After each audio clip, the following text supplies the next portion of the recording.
Good morning, good afternoon, good evening, everyone. Welcome to MandoLessons Live. I am your host, Baron Collins Hill. Great to see you all. As always, we got a ton of folks in the chat.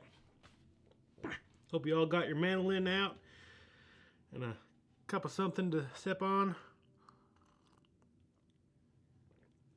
We got Dan, we got Denise, we got Edward, we got Rick, we got Stuart, Sheldon, Brienne, Jan, Betsy, Glenn, Delta 4, Ursanos, Tidy, Julia, Rick, Sherry, Jim, Ruth, Wendell, Jeanette, Robert, Ron, Joe. Good to see you all here. If this is your first time, let me know in the chat. Maybe let me know how long you've been playing the mandolin.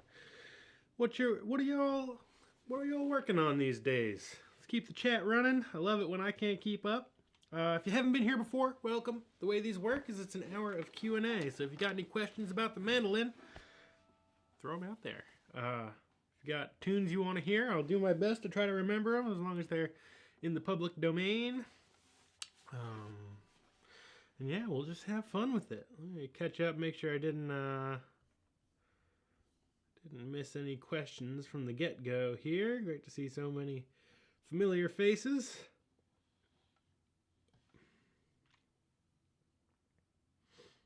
Ooh, Wendell says, I have inherited a Gibson 1922 mandolin. It sounds good, all ramped up to learn some tunes for the local Irish session here in Houston.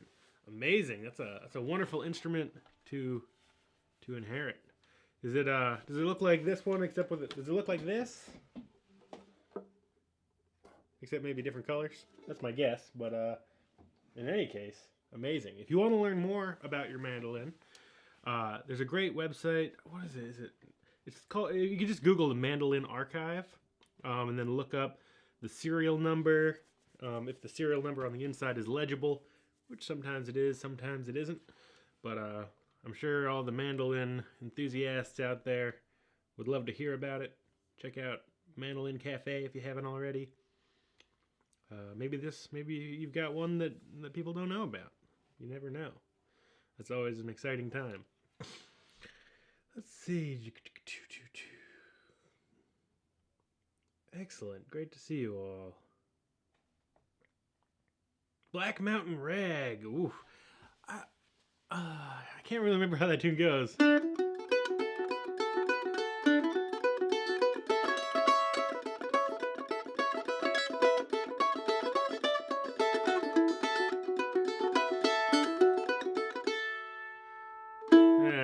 That's about all I got, if that's even Black Mountain Rag.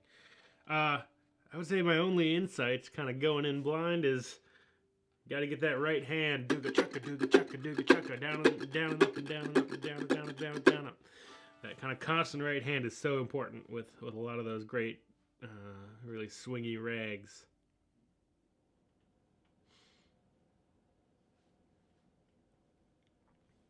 Also, Wendell, if you're, it seems like you got a great lifetime instrument. Oh, and I think actually the spelling is slightly different. I was just gonna say there's a guy, is it Steve Sorensen, that also builds mandolins. So if you ever want a mandolin with almost your name, I think he's got a S-E-N at the end. I can't totally remember, but he builds some fine mandolins as well.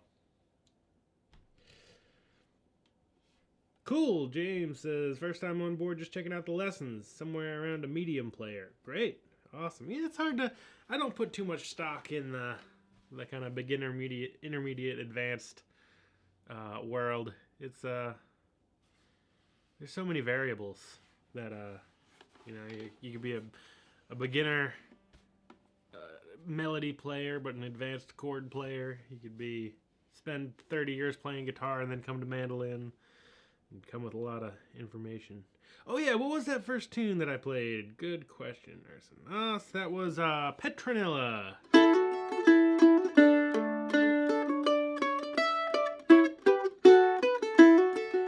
Classic New England tune. That's the tune of the week, so we'll play a little bit of that at the end. Great tune in the key of D. Alright, well, hope some questions start rolling in. maybe I'll play another tune until that happens, because I can't just make up questions myself. Let's see. Play something a little more old-timey. Oh, how about a little bit of whatever that one is? Tennessee Mountain Fox Jay.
Whew.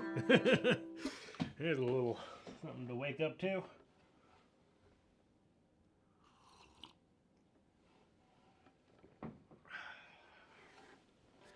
Alright, let me catch up here.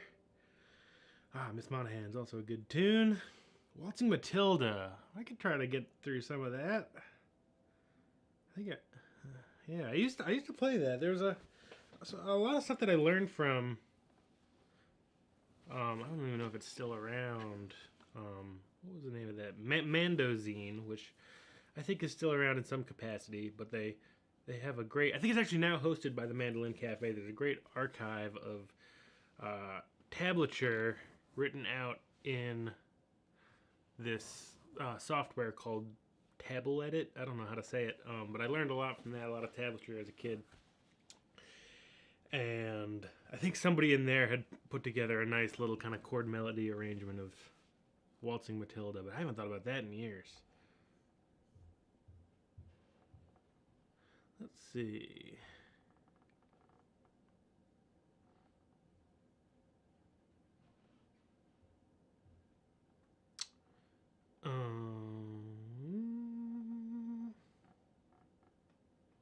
Sorry, I'm just getting a little distracted here. Let's see.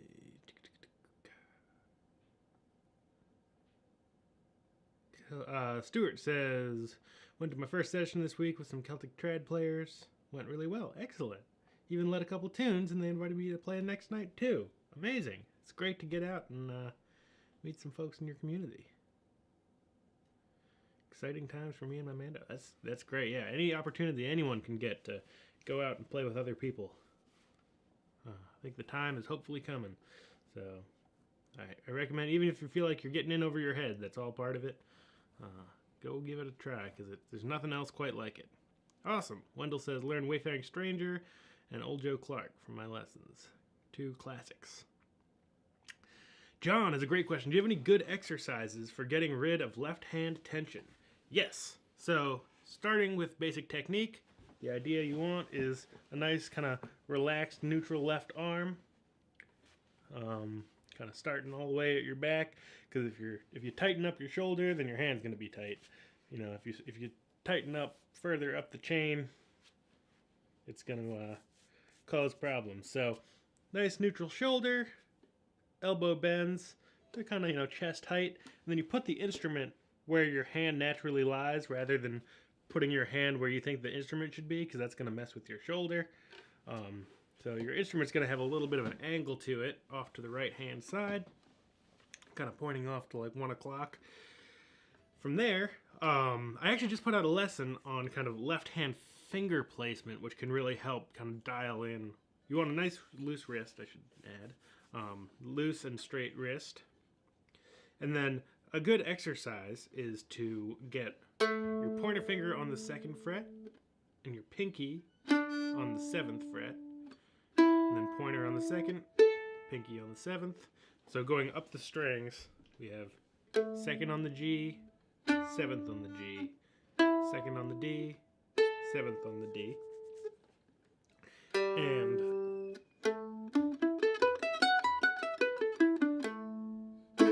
what you're going to do is try to get to that in a way where you don't have to move your hand. You know, you don't have to go 2 and then jump to 7 and jump back to 2, jump to 7.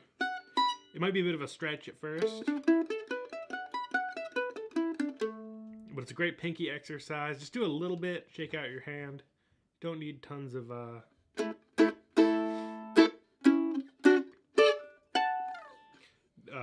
you know, it's not something you need to work on for hours and hours. You do the same thing with your pointer and ring finger. Pointer on the 2nd, ring on the 6th. Pointer.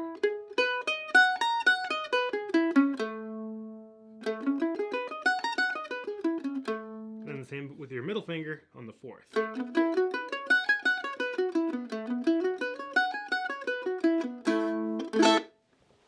And that is a good way just to kind of get your hand centered.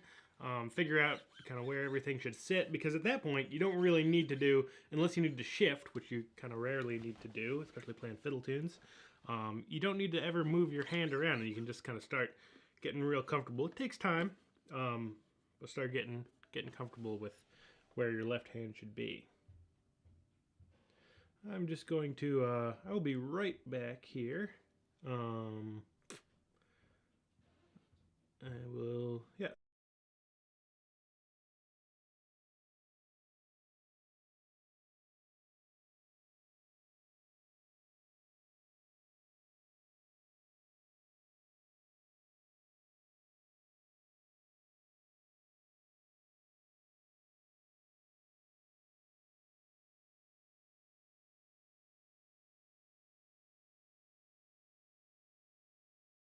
Okay, I'm back. Sorry about that. Next we have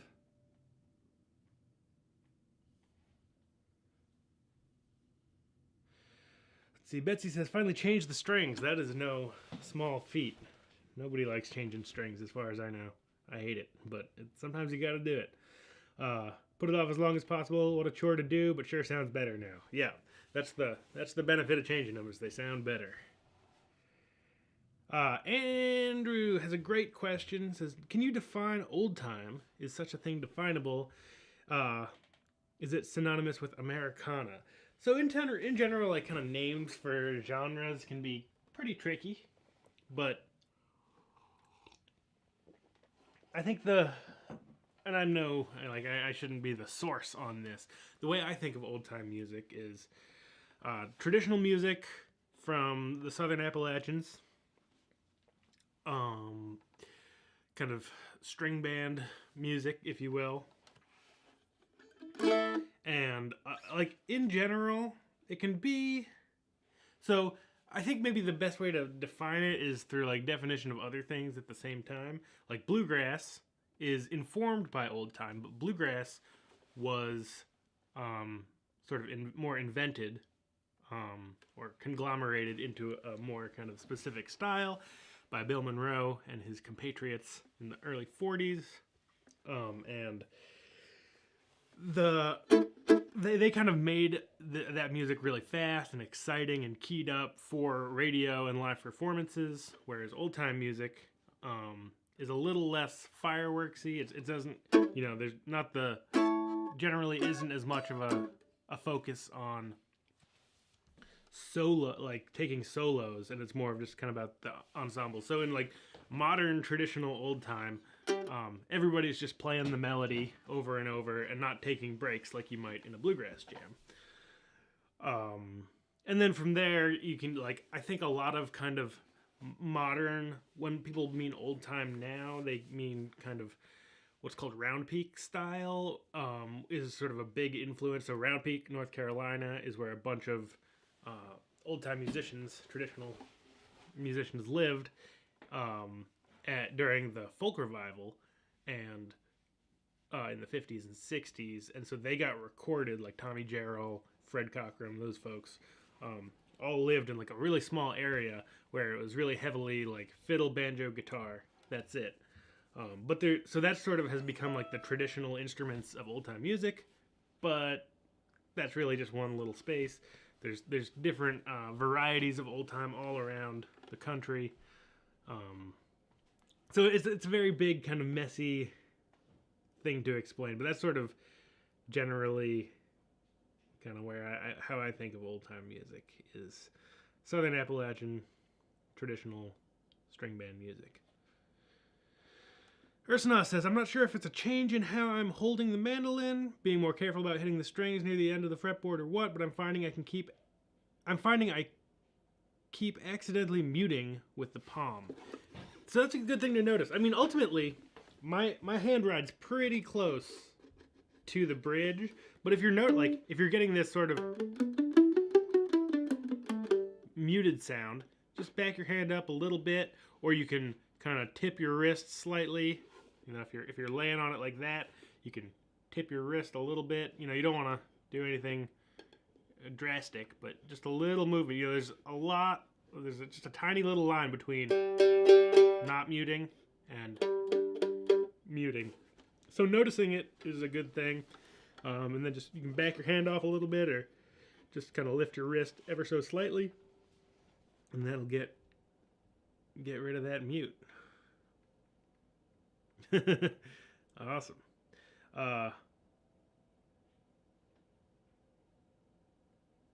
Yeah, Ursanos has a new mandolin on the way. I think out for delivery. That's very exciting. Matt says, what makes you prefer A models over F models? At first, it was just kind of price more than anything else. There's not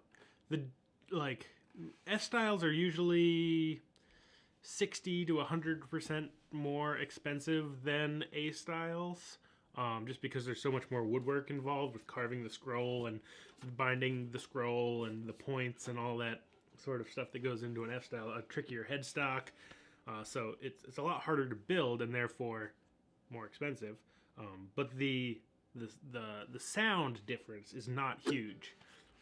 Often there's more sound variation between, like, if I had two exact A-style Ellis mandolins with F holes, like everything the same, there might be more different between those two A-styles than there is between like an A-style and the comparable F-style. So it's kind of like a bang for the buck proposition in my mind. And over the years, I've just kind of come to prefer the look of A-style. I mean, F-styles are kind of, maybe not undeniably. I love the look of a good F-style, but just never been an F-style sort of person, I guess. Hey, Joe says he's been doing some fiddle with Liz Paella, a good friend of mine. I am glad to hear that. Liz is the best. No apologies required. So yeah, if people want to learn some fiddle, check out Liz. So it's Liz, Faeella. I know how to write it, but I can't do it in my head. She's a great friend of mine out of New Hampshire. Great fiddle player, and has a great YouTube channel where she's teaching fiddle.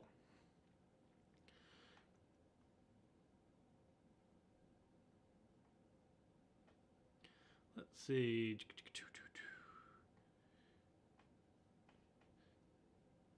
Nice. Wendell also hoping to get out to some sessions. Planning on showing up there in a few months. Normally play hammered dulcimer. Cool. Mandolin better for sessions and easier to tune. Not the easiest instrument to tune, but a lot easier to tune than hammered dulcimer.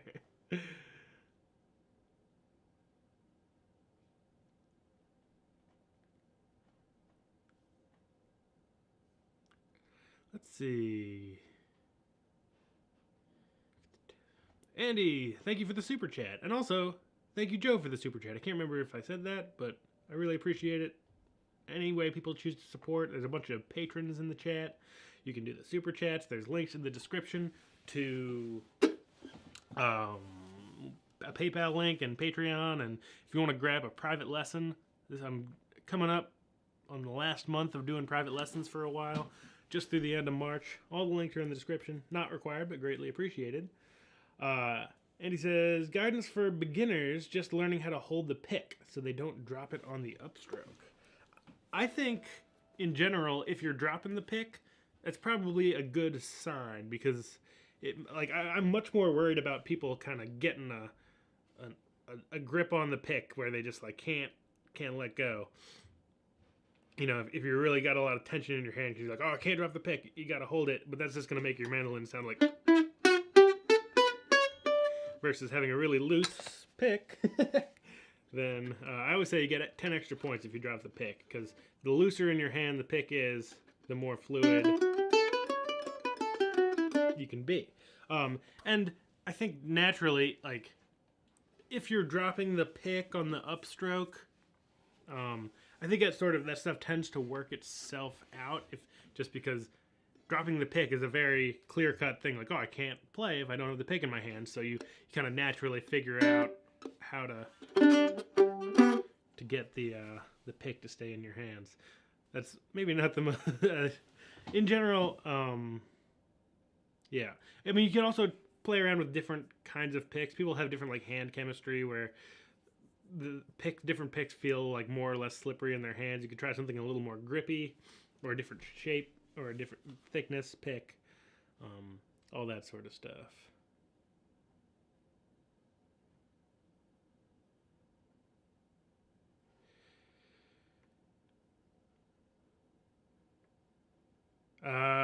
No Canada Post on weekends, but hopefully soon.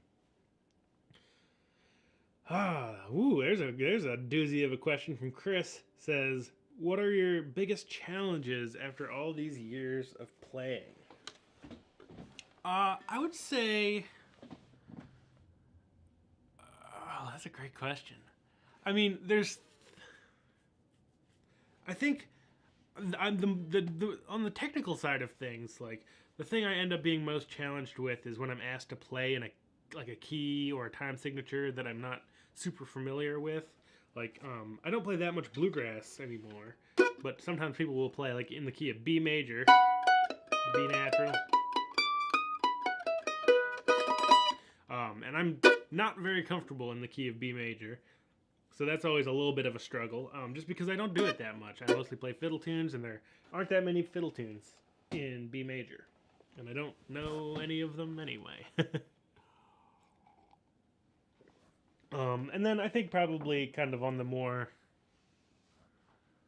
kind of theoretical side, I think generally just like kind of staying, especially with the state of the world in the last 2 years, just like staying motivated, trying to learn new tunes when we're all cooped up and nobody else to play with.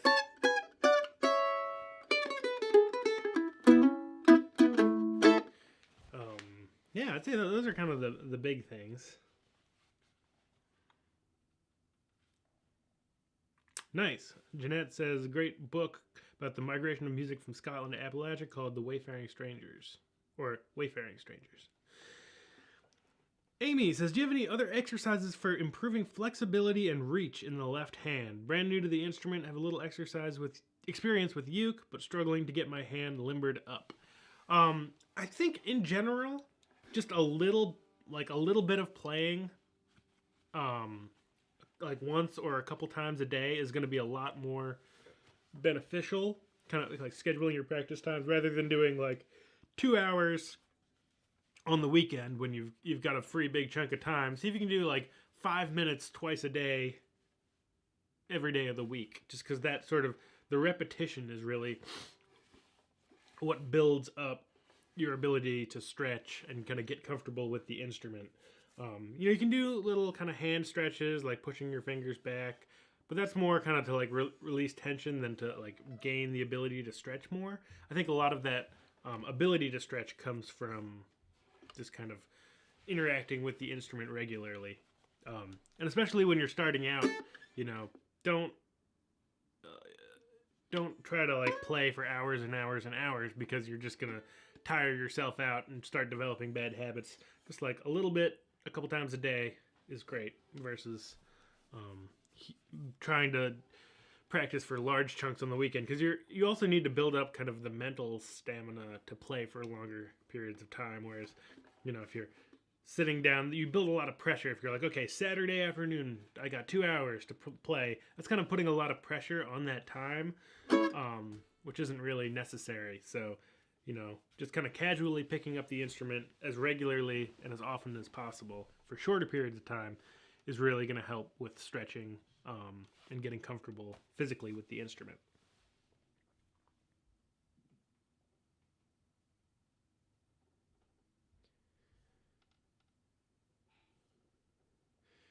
Hi from Cape Town, from Carlos Jim. Good to see ya. Oh, cool, awesome. Glad people are enjoying the site down in South Africa and at the Irish session. Amazing.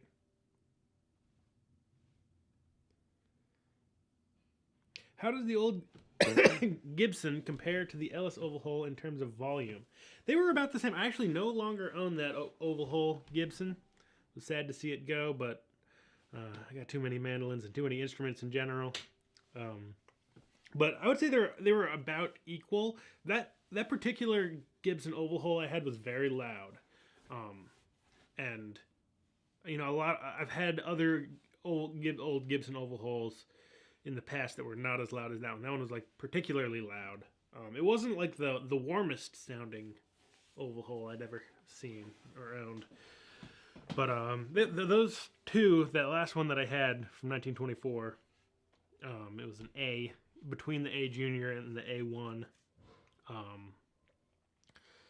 That one was about the same volume as the Ellis. I think the only difference I can think of is the Ellis, because it's built modern, a little more heavy.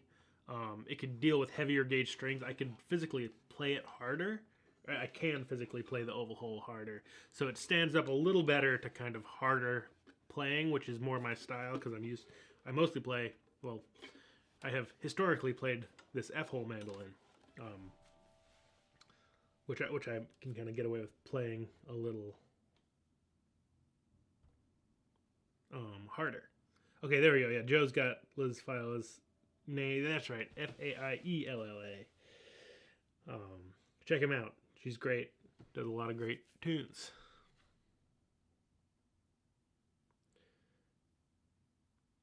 Nice. James says, enjoying the chat and questions. It's a great way to improve overall knowledge of the music and mandolin technique. Glad you think so. I love doing these things. I'm always learning stuff from you guys too. Neil says, I'm trying to add more double stops, but sometimes it's hard to know the chords and what tones to add. Any suggestions? I would suggest watching my intermediate series that I put out a couple months ago now. It takes you through the whole process. I also have a double stop series in the technique and fundamental section of my website. Sort of near the bottom of the technique and fundamentals is a whole series where I talk through all of that sort of stuff. It's kind of a large subject. Essentially, in brief, you need to know the melody, you need to know the chords, and then you need to be able to play the melody and know what chords are going over it. So like D, A,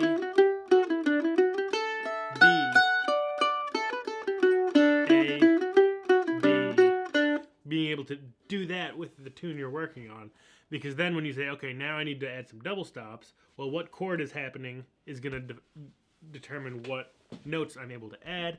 From there, you can work by ear. or kind of using drone notes, or you can go into theory and say, okay, I'm playing this F sharp. I've got a D chord to play over. I need to, like, what notes are in a D chord? Well, I got D, F sharp, A. My note's here, so I can kind of only double stop on the A string. Melody's here. I got an A, that's a nice double stop. Or I can use this D. I try to keep the double stopped note below the melody for the most part, just because the melody will kind of stand out a little more if it's the highest note in your arrangement. But kind of all of that stuff broken down into many lessons, both in my intermediate series and in the double stop series in Technique and Fundamentals. John says, how about a pretty tune on the cittern? Sure, I can do that. How do you approach starting in a session, from Neil? That's a great question I've been thinking a lot about. I think one of the most important things is to know what speed you want to be going at, and really developing your ability to know what speed tunes are going to come out of your instrument when you play. So, like, a lot of times people don't think about it and then just start and maybe, oh, I started too slow, that's a little awkward, or, oh, started too fast and now I'm going to spend this whole set trying to keep up and, like, you know, kind of rushing through it. So figuring out, like, okay, I want to start, so sometimes I'll just, like, hum it and then get it into my feet so I can tap it and then start playing the tune. Look at the cittern.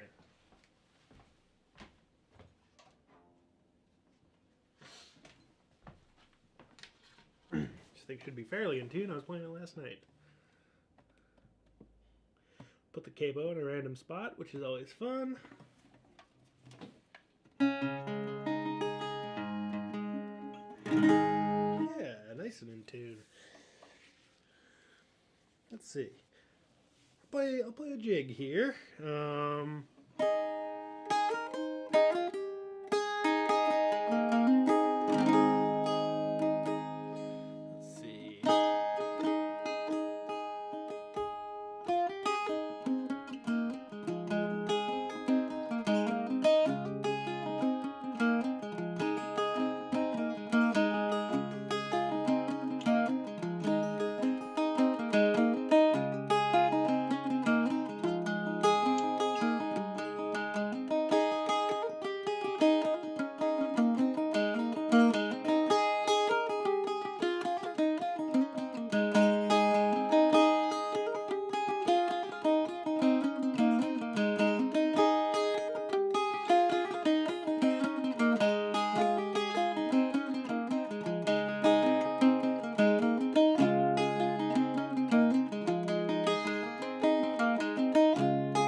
couple Irish jigs. The first one was the Humours of Lachine, and the second one was Anthony Frawley's.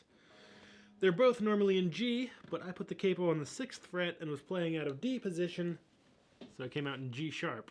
Sorry for anyone trying to play along there.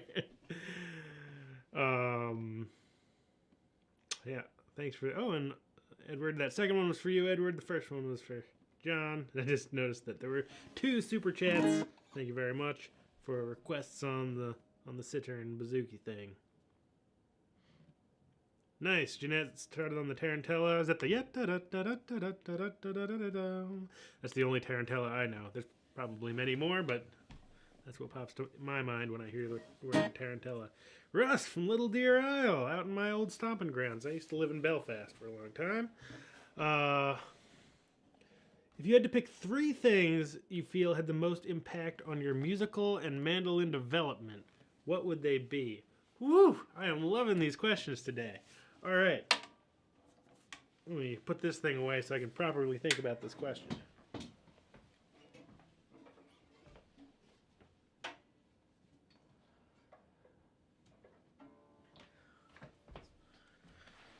First most important is getting out and playing with other people.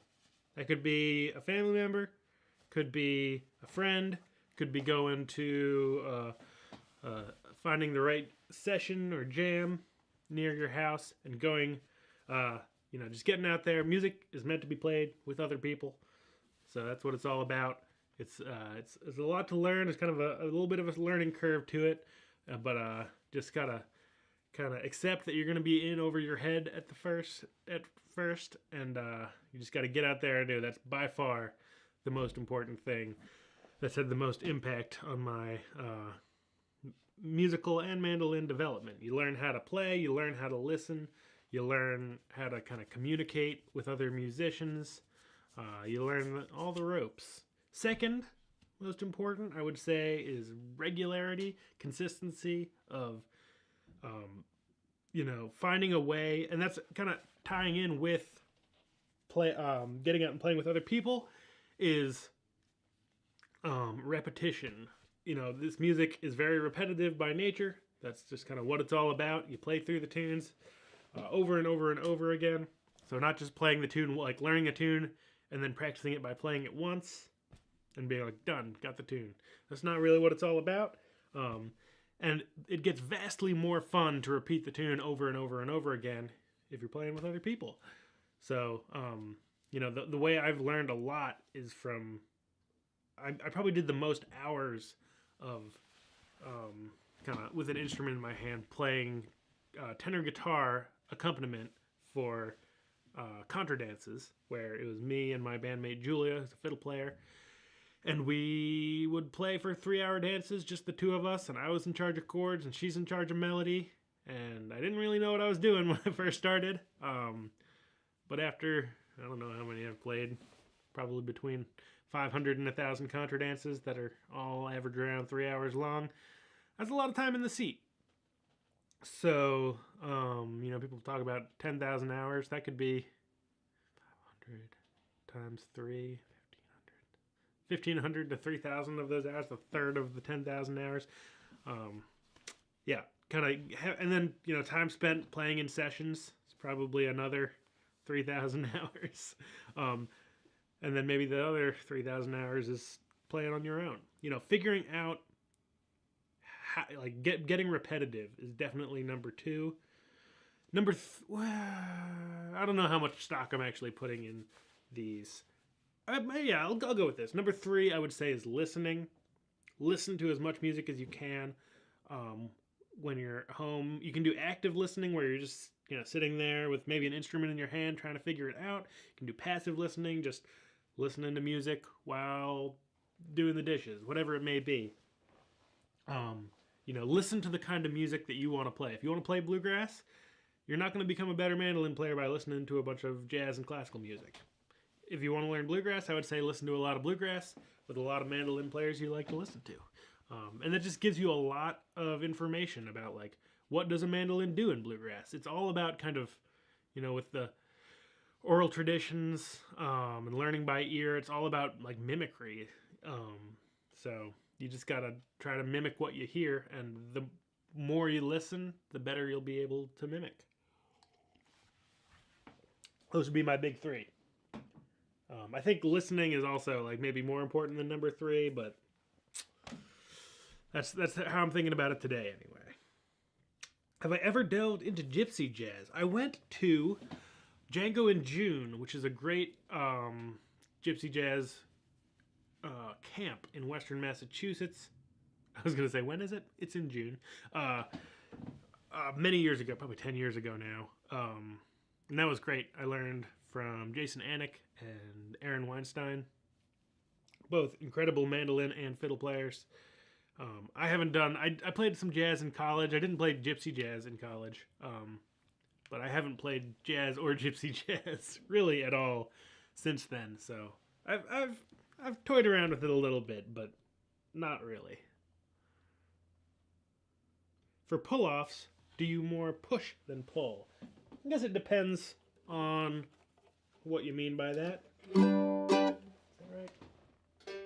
right? Yeah. Just wanted to make sure this one was vaguely in tune. So for pull-offs, I'm always pulling, I think of like pulling the string into my hand. Or like you can think of it pulling kind of down towards the floor. Like what a pull-off isn't, is it's not just lifting your finger off the string. Because that you lose all your sustain that way. So it's like, I'll go to the E string. You know, if I play the second fret on the E string and lift my finger off as a pull-off to the open E, it really gets rid of a lot of that tone. But if you give it a little flick, a little pull towards the floor,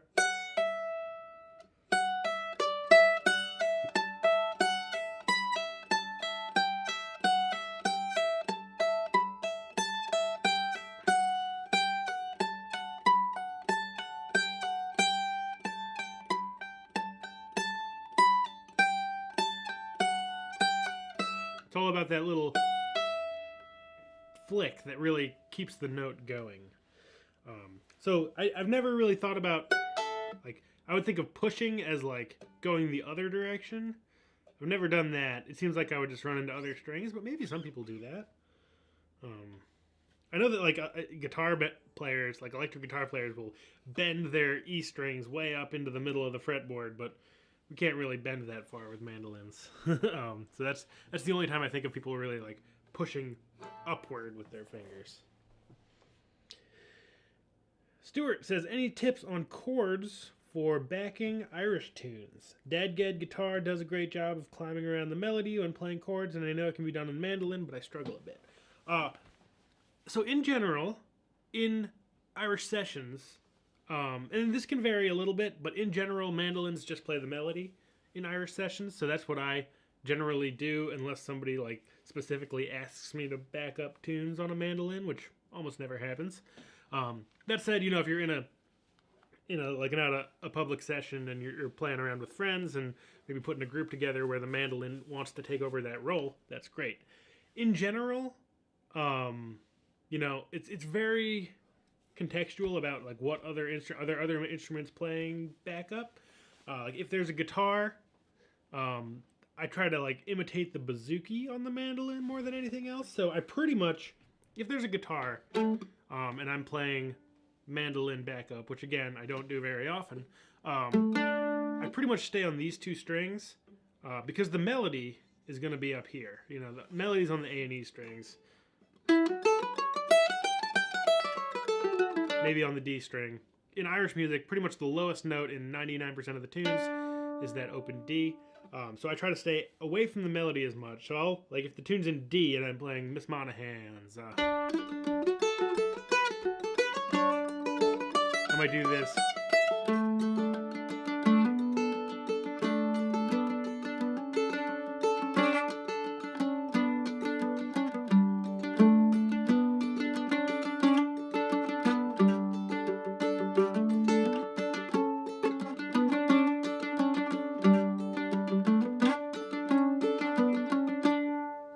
Kind of like imitating a bouzouki trying to say super sparse, just on 2 strings.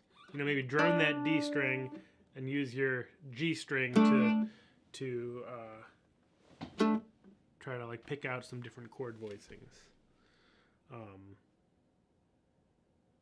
Yeah, that's sort of how I go about it. In general, though, in Irish music, mandolins pretty much just play the melody, at least in like every session that I've been to for the most part. Denise says, on the cittern, the light bass strings are above the heavy. Seems like that should be opposite. Any reason for that? Does it matter? It actually doesn't matter as much as you'd think. I just did that. I was copying someone else. I can't remember who. I just kind of like looked at other cittern and Irish bouzouki players, and whoever I was looking at did it that way. Can't remember. And I think I've tried both in the past, and just something about having the light one above. Like, 90% of the time it doesn't matter because you're going through both. But occasionally, you know, like if you only hit one string, it's going to be that high one. And in general, that kind of adds to the sparkly nature of the sound of the instrument. So I kind of prioritize that one slightly. Come for the mandolin, stay for the cittern. Love it. Why capo to that tuning? Good question. Mostly, so like if I was playing in a session, if I was I wouldn't be playing the melody on the cittern. I would just be playing backup. But I would be capoing to. It's just kind of a nice register on the bouzouki. I can play out of G low, but it's very low. And again, if there's a dead guitar player, they're probably going to be playing out of open. Might not. They might capo up to 4, but it's just, or capo to 5.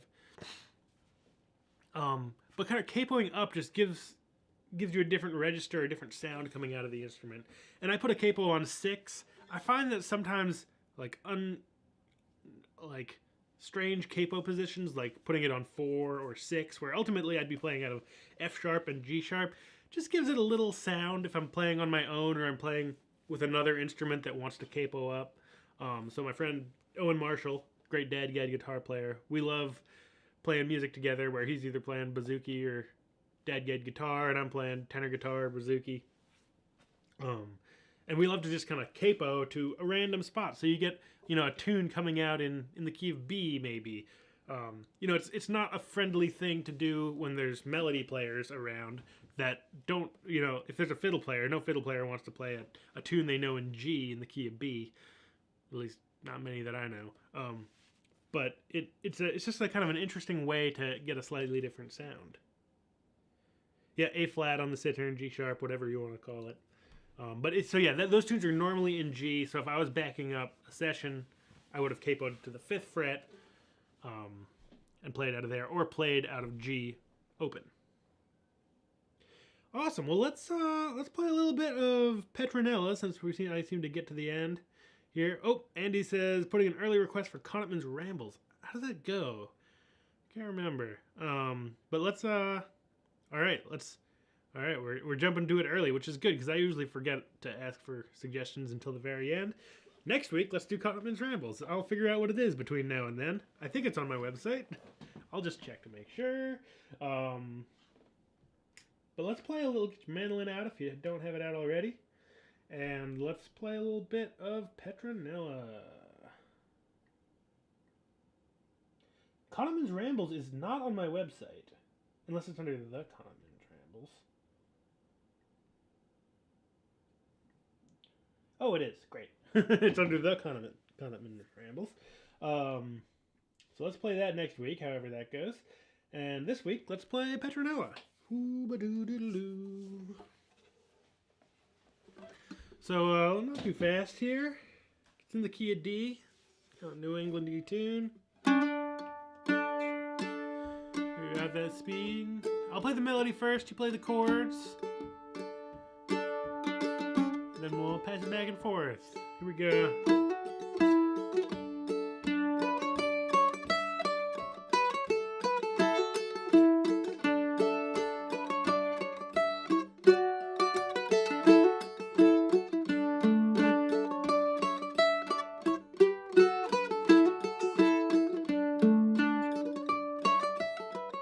B part.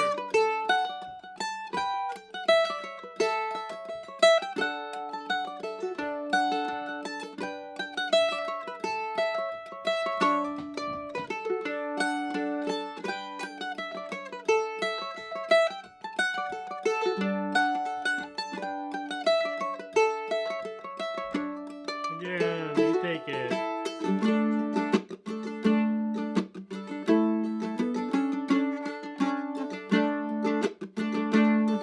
A2.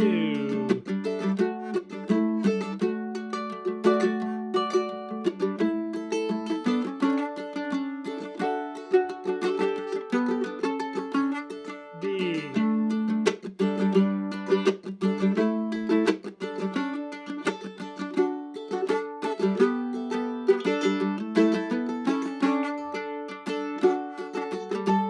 B2.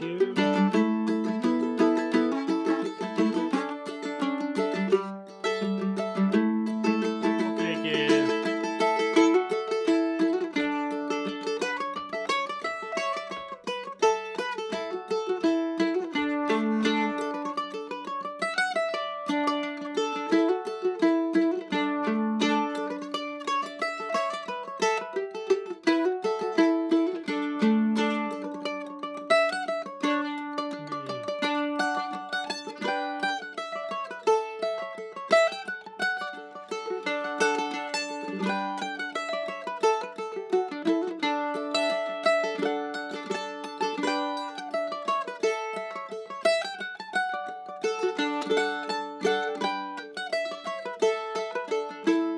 Take it.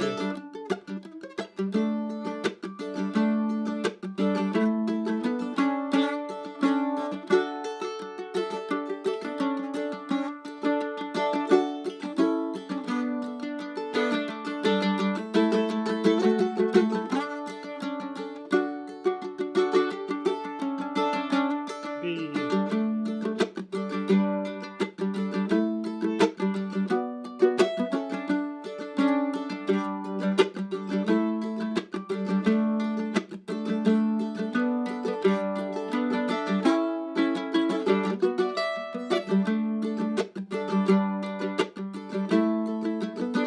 Everybody together.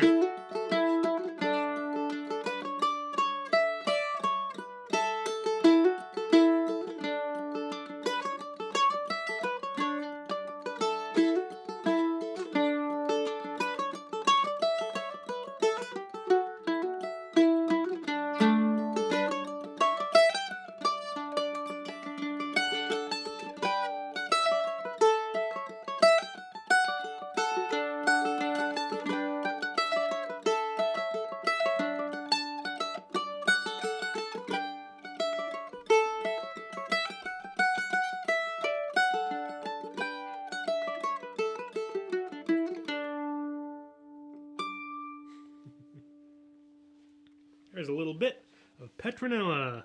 Love it. That's a great tune. So, you know what time it is? If you like Irish music, time to head over to Matt and Shannon Heaton's Irish session. Always a good time over there. You can look up Shannon Heaton on YouTube and you'll get right to it. They start up in 2 minutes here. Stephen has a last minute question. I have some tabs which are in B flat, but when I try them, it's a little hard to get a smooth sound. Is that normal, or am I not a good enough player? That's normal. That's totally normal. Like, especially because you probably haven't played that many tunes in B flat. I also haven't played that many tunes in B flat. And a lot of that smoothness comes from repetition, and you pick out a tune in D, and your hands have done those moves a million times and reused all those phrases. And anytime you're in a different key that you haven't played in a lot, there's just that little bit of like, oh, where's my finger going this time? I don't. And you kind of have to second guess yourself a lot, which takes away some of that smoothness. But just keep going. Play through it with the tabs or try to get it into your ears. And get away from the tabs if you can. That can also help add to smoothness. Play it a couple times a day for a month, and I bet you'll be a lot smoother by the end. Thank you all so much for tuning in. Hope you all have a great rest of your weekend, and I look forward to seeing you again soon. Bye-bye.